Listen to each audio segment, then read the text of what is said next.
Hey, let's talk about how to make the most of your vote and preferences this federal election. On Saturday, the 18th of May, Australians who are enrolled to vote will get to cast two ballot papers. The first one is for the lower house or the House of Representatives, and the second one is for the Senate or the upper house, and I'm here to talk about that one. But before I do, I want to do a quick refresher on how voting works in Australia.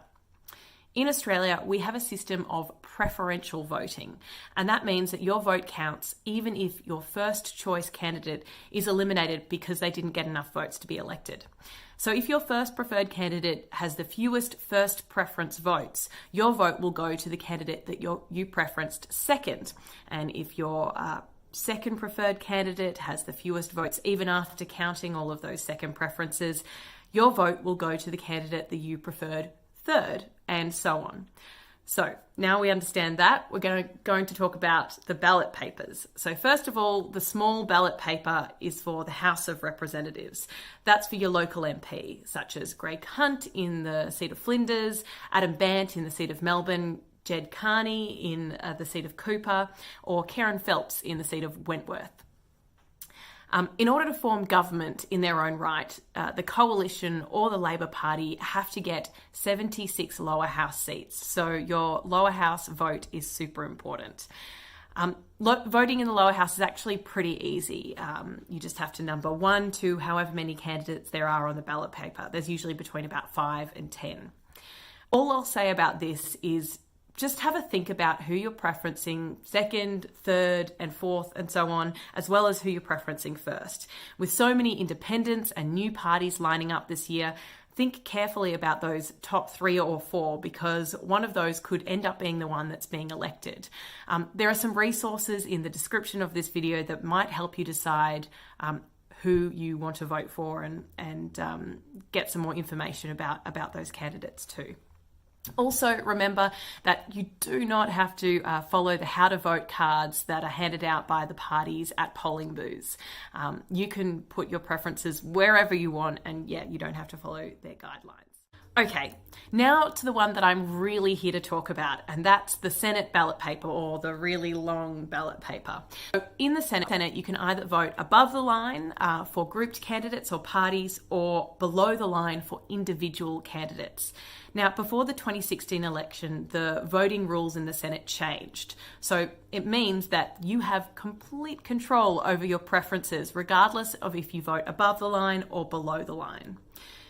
Now, how you have to vote is that you have to vote at least 1 to 6 above the line in the parties or grouped candidates, or at least 1 to 12 below the line, that's the individual candidates.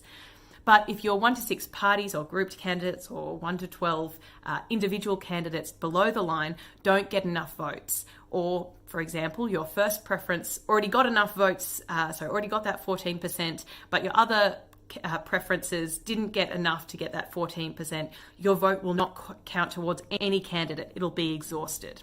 So my tip is to ensure that your vote counts, go further than the 1 to 6 above the line and further than the 1 to 12 below the line.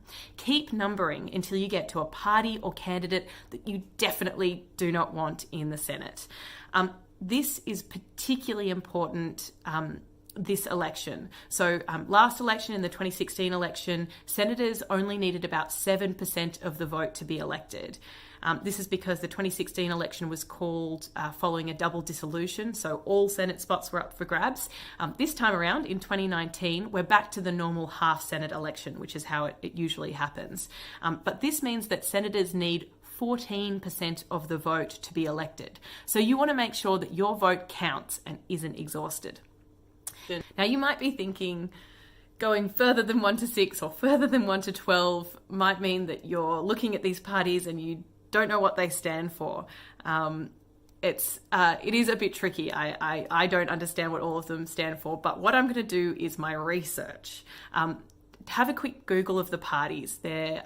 Who's up for election in the Senate or in your local in your local electorate, it's all online on the AEC website. So just have a quick Google before you get to the polling booth, or we all have smartphones. Have a quick Google while you're voting to make sure you know who you're voting for. I've also linked to a few articles in the description to this video that explain what those little parties stand for.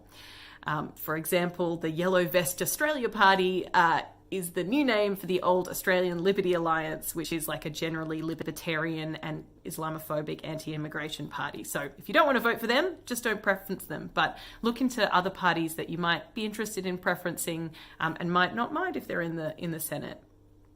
Also, just like the House of Representatives, you do not have to follow a party's how to vote card that they hand out outside polling booths. The best way to take control and remain in control of your preferences and not to succumb to those preference deals that we hear about is to preference parties or candidates who you know about, who you care about, and who you'd like to be elected.